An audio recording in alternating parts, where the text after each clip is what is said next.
Good evening. It is Saturday evening and it's the 17th of July 2021. I read chapter 9 or started to read chapter 9 this morning in the garden or earlier, and it got too hot, so I interrupted and I am continuing now on page 82 with the book Life in the World Unseen. This is the part 1 of this book. It's called Beyond This Life. And this is, as I said, chapter 9, and it's called The Dark Realms. What of the lower realms, the dark places we are now visiting? It is the very fact that we are visiting them that had led me to speak in this fashion, because standing in this darkness I am fully conscious of one great reality of eternal life, and that is that the high spheres of heaven are within the reach of every mortal soul that is, or is yet to be, born upon earth. The potentialities of progression are unlimited, and they are the right of every soul. God condemns no one. Man condemns himself, but he does not condemn himself eternally. It rests with himself as to when he shall move forward spiritually. Every spirit hates the lower realms for the unhappiness that is there, and for no other reason. And for that reason great organizations exist to help every single soul who is living in them to rise out of them into the light. And that work will continue through countless ages until every soul is brought out from these hideous places, and at last all is as the Father of the universe intended it to be. This, I'm afraid, has been a long digression, so let us return to our travels. You will recall my mention of the many heavenly perfumes and scents that come from the flowers and that float upon the air. Here in these dark places the very opposite was the case. Our nostrils were at first assailed by the most foul odours that reminded us of the corruption of flesh in the earth world. They were nauseating, and I feared that it would prove more than Ruth and indeed I myself could stand. But Edwin told us to treat them in the same way as we had mastered the coldness of the temperature, by simply closing our minds to them, and that we should be quite unaware of their existence. We hastened to do so, and we were perfectly successful.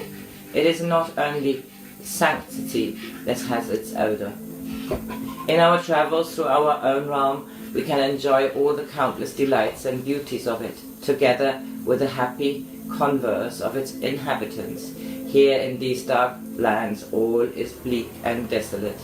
The very low degree of light itself casts a blight upon the whole region. Occasionally we were able to catch a glimpse of the faces of some unfortunate as we passed along. Some were unmistakably evil, showing the life of vice they had led upon the earth. Some revealed the miser, the avaricious, the brute beast. There were people here from almost every walk of earthly life, from the present earthly time to far back in the centuries. And here was a connecting link with names that could be read in those truthful histories of nations in the library we visited in our own realms. Both Edwin and his friend told us that we should be appalled at the catalogue of names well known in history of people who were living deep down in these noxious regions. Men who had perpetrated vile and wicked deeds in the name of holy religion, or for the furtherance of their own despicable material ends. Many of these wretches were unapproachable, and they would remain so, perhaps for numberless more centuries, until of their own wish and endeavour they moved, however feebly, in the direction of the light of spiritual progression. We could see as we walked along whole bands of seemingly demented souls passing on their way upon some prospective evil intent, if they could find their way to it. Their bodies presented the outward appearance of the most hideous and repulsive malformations and distortions, the absolute reflection of their evil minds. Many of them seemed old in years, but I was told that although such souls had been there perhaps for many centuries, it was not the passage of time that had so dealt with their faces, but their wicked minds. In the higher spheres the beauty of mind rejuvenates the features, sweeps away the signs of earthly cares and troubles and sorrows, and presents to the eye that state of physical development which is at that period of our earthly lives which we used to call the prime of life.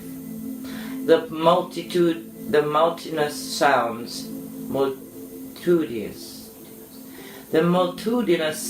that we heard were in keeping with the awful surroundings, from mad, raucous laughter to the shriek of some soul in torment inflicted by others as bad as himself. Once or twice we were spoken to by some courageous souls who were down there upon their task of helping these afflicted mortals. They were glad to see us and talk to us. In the darkness we could see them and they could see us, but we were all of us invisible to the rest, since we provided with the same protection for the dark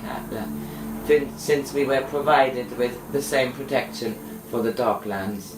In our case, Edwin was taking care of us collectively as newcomers, but those whose work lies in rescue had each his own means of protection. If any priest or theologian could have but one glimpse of the things that Edwin, Ruth, and I saw here, he would never say again, as long as he lived, that God, the Father of love, could ever condemn any mortal to such horrors. The same priest, seeing these places, would not himself condemn anyone to them. Is he more kind and merciful than the Father of love himself? No. It is man alone who qualifies himself for the state of his existence after he passes into spirit.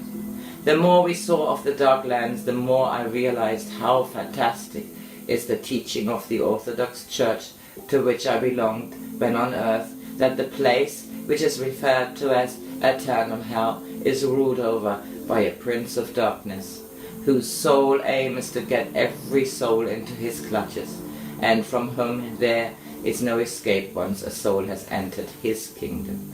Is there such an entity as the Prince of Darkness?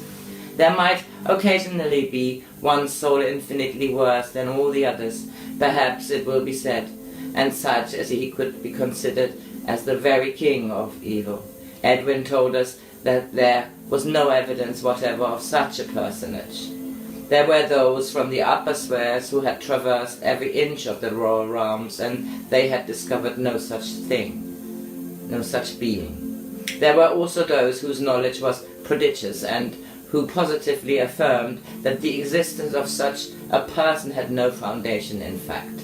Doubtless there are many who collectively are a great deal more evil than their fellows in darkness.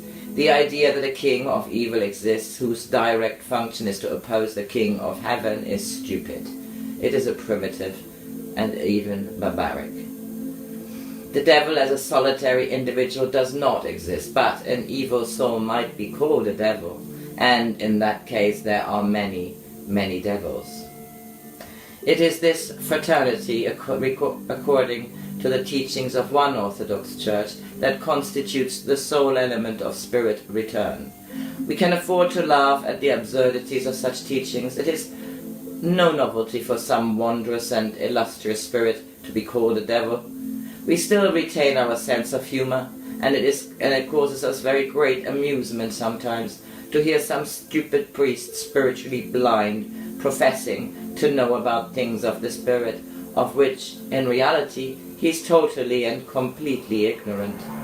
The spirit people have broad backs, and they can support the weight of such fallacious rubbish without experiencing anything but pity for such poor blind souls. It is not my intention to go any further into details of these dark spheres, at least not at present. The Church's method of frightening people is not the method of the spirit world.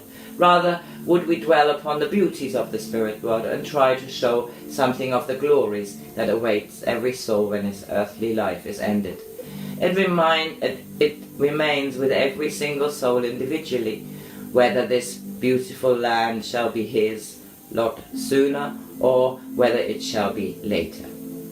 We held a short consultation together and decided that we should now like to return to our own realm, and so we made our way back to the land of mist, passed quickly through, and once again we were in our own heavenly country, with a warm balmy air enveloping us. Our new friend of the dog realms then left us after we had expressed our thanks for his kindly services. I then bethought me that it was high time I went to have a peep at my house, and so I asked Ruth and Edwin to join me, as I had no wish to be alone or separated from their dear pleasant company. Ruth had not yet seen my home, but she had often wondered, so she said, what it would be like, and I thought a little of the fruit from the garden would be most acceptable after our visit, short though it was, to the lower realm. Everything in the home was in perfect order as I left it to go upon our travels. I thought as though there were someone permanently looking after it. Ruth expressed her complete approval of all she saw and congratulated me upon my choice of a home. In reply to my query as to the invisible agency that was responsible for the good order of the house during my absence, Edwin answered me by himself, asking the question, what is there to disturb the order of the house? There can be no dust, because there is no decay of any sort whatsoever. There can be no dirt, because here in spirit there is nothing to cause it.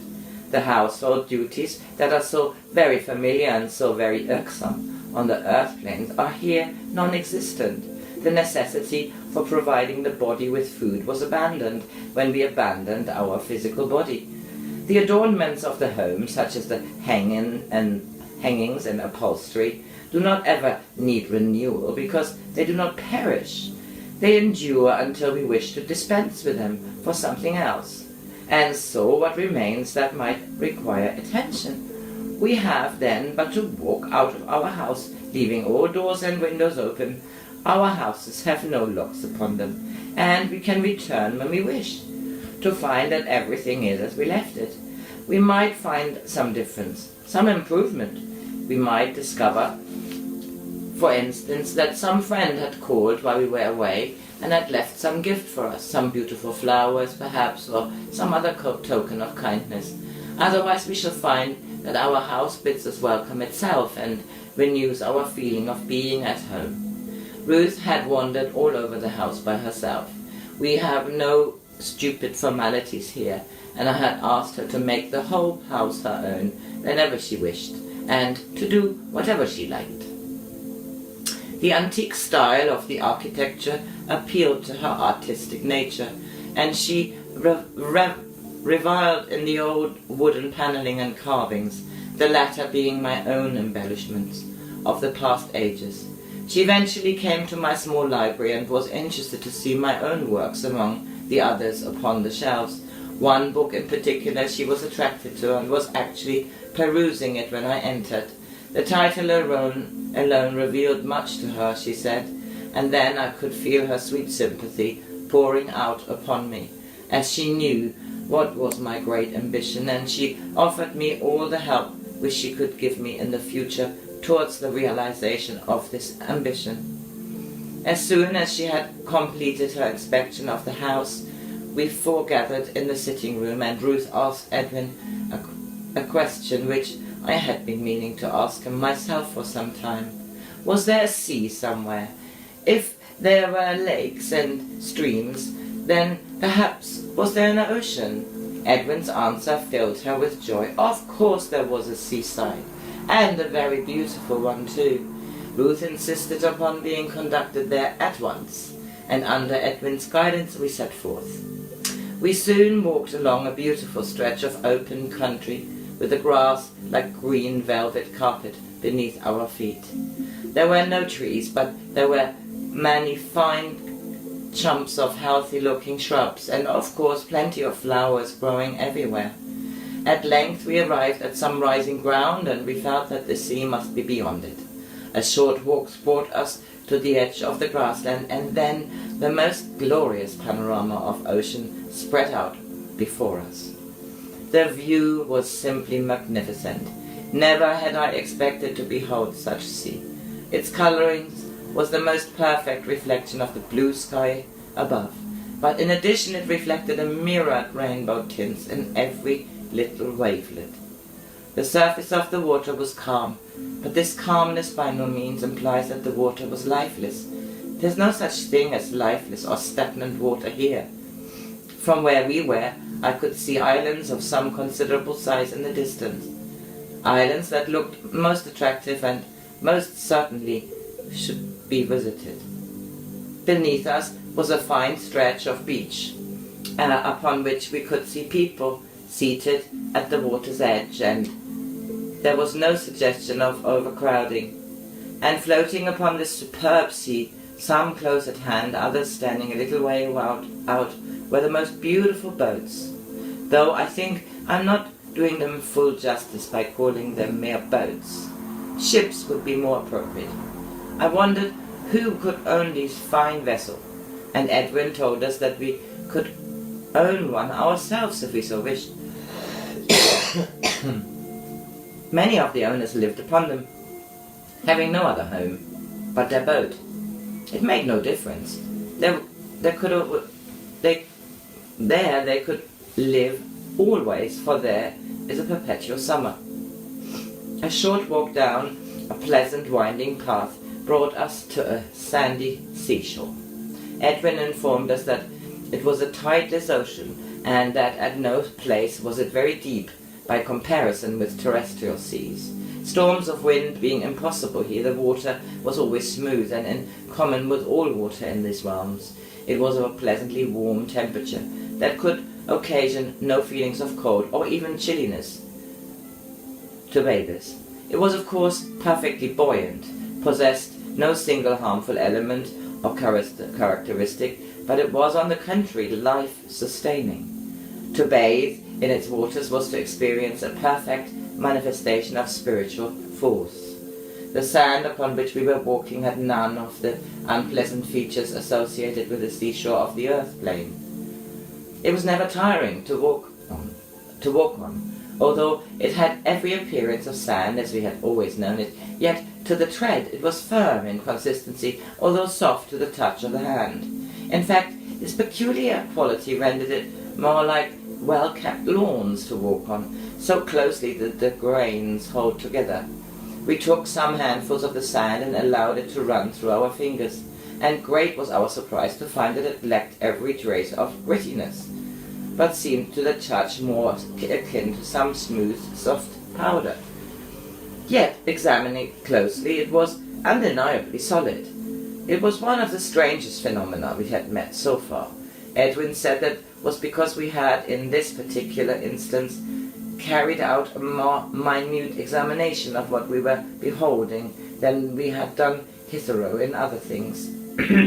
He added that if we chose to make a close scrutiny of all that we saw, whether it be the ground we walked on, the substance of which our houses were made, or the 1,001 other objects that go to make up the world of spirit, we would be living in a state of continual surprise, and there would be revealed to us some small idea, but only a very small idea, of the magnitude of the great mind, the greatest mind in the universe, that upholds this and every other world. Indeed, the great scientists of the earth plane find, when they come to live in the spirit world, that they have a completely new world upon which to commence a fresh course of investigations. They begin de novo, as it were, but with all this great earthly experience behind them.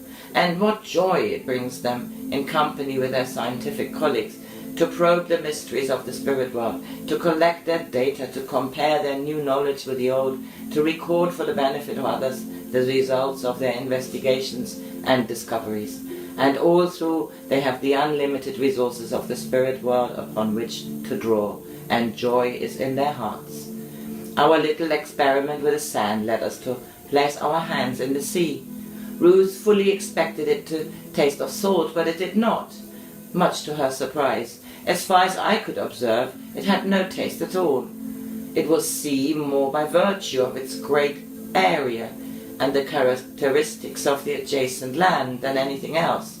In all other respects it resembled the water of the brooks and lakes. In general appearance the whole effect was totally unlike the earthly ocean, due, among other things, to the fact that there was no sun to give us light from the one quarter only, and to cause that change of aspect when the direction of the sunlight changes. The overspreading of light from the great central source of light in the spirit world, constant and unmoving, gives us perpetual day. But it must never be assumed that this constancy and immobility of light means a monotonous and unchanging land or seascape. There are changes going on the whole time, changes of color such as man never dreamt of, until he comes to the spirit world. The eyes of the spirit person can see so many beautiful things in the world of spirit that the eyes of incarnate man cannot see, unless he be gifted with a psychic eye. We wanted very much to visit one of the islands that we could see in the distance, but Ruth felt that it would be a nice experience to travel over the sea in one of the fine vessels that were close to the shore. But the difficulty arose, and that is, it seemed as though it might arise, as to the boat. If, as I understood, these were privately owned, we should first have to become acquainted with one of the owners. Edwin, however, could see how Ruth was so longing to go upon the water that he soon explained the exact position, to her unbounded joy. It seemed that one of those elegant boats belonged to a friend of his, but had it been otherwise, we should have found that we would be welcome to go aboard any of these ships, introducing ourselves if we wished to observe that formality, though it was not unnecessary, to whomever we found on board. Had we not already received, wherever we went, that friendly reception and assurance that we were welcome? Then why should there be any departure in the case of the boats of the sea from the fundamental rule of hospitality that operates in the spirit world? Edwin drew our attention to a very beautiful yacht that was riding at anchor close to the shore. From where we were, she had all the appearance of having had much attention devoted to her. Our opinion was afterwards confirmed. She was built on the most graceful lines, and the grand upward sweep of her bows held the promise of power and speed. She looked much the same as an earthly yacht, that is, externally. Edwin sent a message across to the owner, and in reply received an instantaneous invitation to us all. We therefore wasted no time and found ourselves upon the deck of this most handsome vessel, being grateful with great good cheer by our host, who immediately took us off to present to us his wife. She was very charming, and it was obvious to see that the two made a perfect couple. Our host could see that Ruth and I were both very keen to see over the boat, and knowing from Edwin that we had not been long in spirit, he was so much the more pleased to do so. Our first observations at close hand showed us that many devices and fittings that are essential to earthly ships were here absent. That indispensable adjunct, an anchor for instance. There being no winds, tides, no currents in spirit waters, an anchor becomes superfluous, though we were told that some boat owners have them merely as an ornament, and because they did not feel their vessel would be complete without them. There was unlimited space on deck, with a copious provision of very comfortable-looking chairs. Below deck were well-appointed saloons and lounges. Ruth, I could see, was disappointed because she could see no evidence whatever of any motive power to drive the vessel, and she naturally concluded that was incapable of independent movement. I shared her disappointment, but Edwin had a very merry twinkle in his eye, which ought to have told me that things are not always what they seem to be in the spirit world. Our host had received our thoughts, and he immediately took us up into the wheelhouse. What was our astonishment when we saw that we were slowly and gently moving away from the shore. The others laughed merrily at our bewilderment, and we ran to the side to watch our progress through the water. There was no mistake about it. We were really on the move and gathering speed as we went. We returned at once to the wheelhouse and demanded an instant explanation of the apparent wizardry. Oh, that is the end of chapter 9, and I will do chapter 10 tomorrow, and it's called A Visitation. This is a view into the world unseen, life after death, and it's marvelous to read. Good evening, happy Saturday.